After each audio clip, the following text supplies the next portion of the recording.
On my 21st birthday, the morning sun didn't feel warm. It felt like a spotlight, exposing everything I thought I had left behind.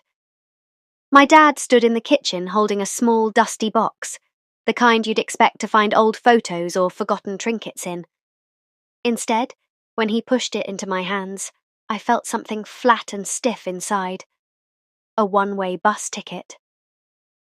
"Good luck out there," he muttered, not meeting my eyes. My sister leaned against the counter with that familiar smirk she wore whenever she felt victorious. Maybe she imagined I'd crawl back home in a month begging for help.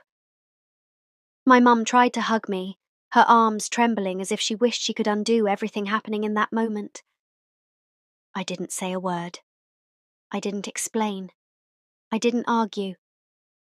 I hugged her back, stepped outside, and let the door close softly behind me, almost like the final page of a chapter I never wanted written. They never suspected the truth. I wasn't some struggling kid with no direction. I wasn't helpless, clueless, or lost.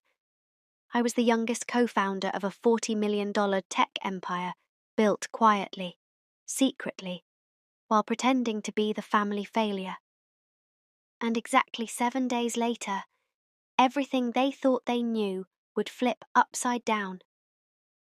But if you really want to understand what happened a week later, you have to know what happened in those 30 seconds after the bus pulled away, the 30 seconds that changed everything. Because sometimes revenge doesn't come wrapped in anger or shouted words. Sometimes revenge walks quietly beside you, disguised as destiny. That 30-second moment is the reason the world eventually heard my name, and why my family finally understood what they had thrown away. The bus rumbled forward, but instead of sitting inside, I stood on the side of the road watching it shrink into the distance. I had no intention of boarding it. I let the wind whip against my jacket as I typed a message to someone whose contact name was simply M. He replied instantly, "Ready?" And that one word marked the true beginning of the storm I was about to unleash. Not out of spite, but out of truth, justice, and the satisfaction of rising above everything they believed I was. A week later, when the world discovered who I really was, my family discovered what it meant to underestimate the quiet one. But I'm getting ahead of myself. Let me take you back. The reason that bus ticket didn't break me was because my journey had already started years before. At 16, while my dad constantly reminded me that my sister was the smart one, I'd been building websites on a hand-me-down laptop. My sister got a car for her 16th birthday. I got a cracked screen and a power cord held together with electrical tape. But I didn't complain. I didn't need anyone to believe in me. I just needed space to create. When my dad told people I'd never amount to anything, I was writing code that companies would later pay millions to license. When my sister bragged about her college applications, I was designing the algorithm that would revolutionize automated security verification. And when my mum whispered, "Maybe he'll find something he's good at," I had already found it. I just didn't have the heart to tell her that the son she worried about was on track to become one of the youngest millionaires in the country. M, whose real name was Mason, entered the picture when I was 17. He was older, brilliant, and saw potential in me long before I saw it in myself. Together, we built the foundation of the company. Late nights, greasy takeout, and more failed prototypes than I could count. What we created eventually became Ghost Shield Technologies, and by 20, we had closed Series B funding that skyrocketed our valuation into the tens of millions. And yet, on the day I turned 21, I walked out of my parents' house with a one-way bus ticket, like some exile. They had no idea that the son they believed couldn't survive on his own had already been featured anonymously in Forbes under the title "The Unknown Genius Behind a Tech Revolution." Why anonymously?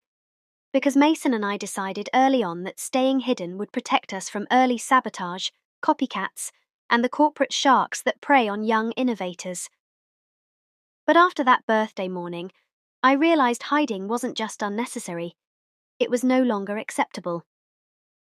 A week later, Ghost Shield was scheduled to launch its biggest breakthrough yet, a real-time adaptive security AI capable of detecting threats before they happen.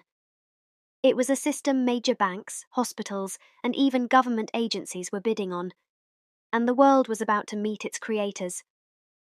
I planned to step into the light, on my terms, but fate had its own timing.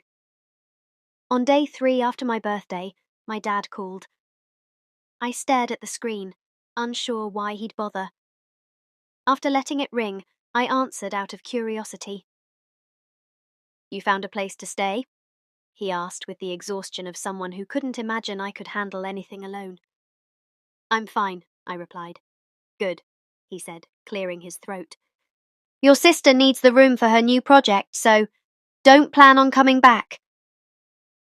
There it was, the final push, the final confirmation that walking away wasn't a loss, it was liberation. When the call ended, I felt something unexpected, relief. Not anger, not sadness, just clarity. They had pushed me out thinking they were closing a door. They didn't know I had been quietly building entire worlds behind that door. On day 5, Mason and I met with the board. "You really want to reveal your identity now?" he asked. I nodded. "I think it's time." Day 6 was preparation. Press releases drafted, media connections notified, invitations sent to the product launch. Everything lined up like dominoes waiting for the final push. And then came day 7, the day everything changed. The venue was packed. Cameras everywhere. Reporters buzzing like anxious bees. Mason stood on stage first, introducing the story of Ghost Shield, revealing how an unnamed teen prodigy helped build the most advanced security AI on the market. The crowd erupted with questions. Who is he? Where is he? Why has he stayed hidden? And then Mason looked toward me.